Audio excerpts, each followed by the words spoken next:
It's now time to take you through the social world, and Mercy Emmanuel is here with us. Mercy, good morning. Good morning, Mercy. You're looking dashing. Yeah. You know. We're taking care of It's the glory of God. You know, we're taking care of the glory of God. Thank you for taking care of happy New month. Same to you. Same to you. So what's happening on social media? So we'll start with our president. Okay. President Muhammadu Buhari has arrived in London, the United Kingdom, for a routine medical checkup. One of his aides, Buhari Salau, who shared the video on Tuesday, stated that President Muhammadu Buhari is expected to return to Nigeria in the second week of November. Buhari's medical visit was announced on Monday after an emergency security meeting with service chiefs. So we all understand this is not the first time our president will be traveling for medical checkup. In fact, it's no longer news. We're used to it. Not just the president, but almost all our politicians. Yes. So we are already used to it. But there are different angles to it. President Muhammadu Buhari traveled at the time when the US and UK embassy announced that there is a terror attack, possible terror attack in Abuja. Yeah. So we are not even sure if we are safe, but our president's out of the country. That's one. Then again, this is a period where most of our medical practitioners are trooping out of the country. They're looking for better environment to work. They're looking for better remuneration. They're looking for places where they will be well appreciated. And President Muhammadu Buhari, in the past 8 years, I want to ask you this question: is there any changes in our medical sector? Is there any improvements? Because if there is improvement, if we invested into the medical sector, I wonder why our president, for just medical checkup, it's not like maybe there was an emergency. Possibly our president just have a headache. Now the truth is, the medical sector is a shambles. It's totally in disarray. There's almost nothing working in this sector. You need to visit hospitals. You need to visit medical centers, especially public hospitals, Exactly. even the private-owned hospitals. But you see that everything is just disorganized from everything, from the labs that are looking dilapidated to the wards that are not even convenient for people to rely on, that if you even see bed space, if you even see oxygen, or if the doctors are even on duty. Yeah, these doctors are even overworked. I won't blame them for not being on this, because a doctor who has been working has seen like over 100 patients in last few hours. He's a human being. He needs to rest, and he's probably almost the only one there, or there are just two doctors. So the medical sector has never been it from when I was a child till now. It has never been it. And if the medical sector is as good as the government say they would make it good, or they claim they would, then the president should be proud enough to use the medical system right here. But then he's always been traveling, and for someone who is a leader, I would expect that he sees that, what is that thing outside? You're the one who is traveling. You're the one who know what you see there. And most times, these people that just bring this thing. There are even Nigerians who have a lot of, they are appreciated. They're the best doctors. They are mostly Nigeria. So you are the one who travel. You are the one who has the money to move around. Why not bring those things? Yeah. Well, I've come to understand that the difference between a leader and a ruler. Probably what we have are rulers. We really do not have leaders. So that's okay. But before I get Samson's opinion, there was a time the vice president was admitted in one of the hospitals in Lagos, and so many Nigerians appreciate. Yes, and it was done properly. So we still, the way Nigerians were happy that okay, this man believed in our system. And he realized that okay, his life is not going to be at risk. He believed in the doctor. So why is it difficult for our president to do?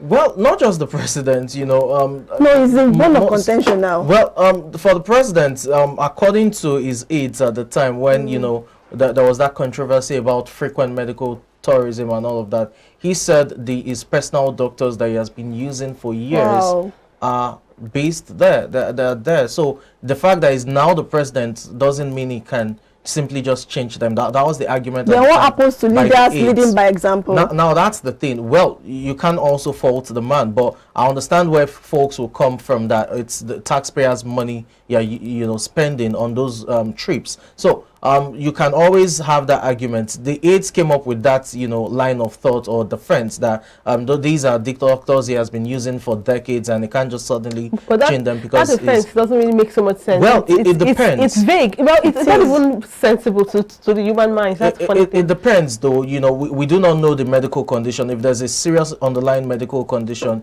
you want want to keep up, your medical treatment with a particular doctor or a set of, doctors as well. But that's even an aside. It's not just the president, as I said. What we've had over time is a little headache, as you said, a little bruise. The travel. Godswill Akpabio, the former governor of Akwa Ibom State, claimed he built the best hospital in the world. He had a car accident in Abuja, years back, a minor one, and the next thing he had already flown abroad. Because they don't want any itch. They don't want any excuse. Exactly. So the issue generally is we just need to do more. You ask the fundamental question, the health sector over the last 7.5 years, what's it like? I think it's worse than it used to be about 7, 8, 10 years ago. And that's not just about the dilapidated structures or the inadequate equipment. Now you also look at the brain drain in that sector. We're losing our best hand. So you cannot judge the health sector 8 years ago, 10 years ago to what we have now. It's obvious that it's in a more difficult and precarious state as it were. Okay, so for most of our politicians or our leaders that travel abroad for medical tourism,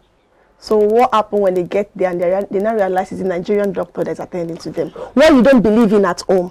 For most of them, I don't think it's even about a Nigerian doctor as it were. It's more of, okay, let's get the best of treatments in terms of the best heads, the best equipment, the best of technology and all of that. I think that's what drives them there, really, because as you've said, some of the best hands over there are Nigerians, are Africans. So I think it's more about the tech, the equipment and all of that they drive to. And just before we move to the second story in about 20 seconds, the issue of, yes, Nigeria is battling with the terror alerts from US, UK, and all of that. Why is the president traveling? Well, it's the commander-in-chief, and as much as, yes, you expect him to be on ground to address issues, and we can also give commands from wherever he is. And I think that just the way Ukraine president is giving command from wherever he doesn't have to be on ground in that sense. Doctors, we need to move to the next one, but I think the main issue, the main grievance Nigerians are having is the absence of the president, even in his presence. So if he can travel anyway, so even you can travel, when you're absent in someone's life, or your presence, absence, As Johnson Ezeaku says, shamelessness. Buhari going on foreign medical tour after almost 8 years of leadership. What legacy is the president leaving for Nigerians? The health, education, security, economic sector are all comatose. We should be ashamed of ourselves. Poverty in the midst of plenty. At Fela Stories, is President Buhari of Nigeria flew to London after Western Embassy warned of impending terror attack. Aides give false pretense that he is seeking medical attention. So we'll move to the next story. This is a very sad one. Famous Afrobeat singer Davido Adeleke and his fiancée Chioma Rowland reportedly lost their son, Ifeanyi Adeleke Jr., to a domestic accident at their residence. The 3-year-old boy, who marked his birthday some days ago, was reportedly to have died in a drowning accident. This comes days after Ifeanyi took swimming lessons with Davido during a father-son's bonding moment. Close friends of the family have, however, taken to social media to drop notes, even though no official statement from the bereaved. The news of Ifeanyi's death has left some of his fans in mourning, while some Twitter users have expressed their condolences. Others hang on the hope that the news is false.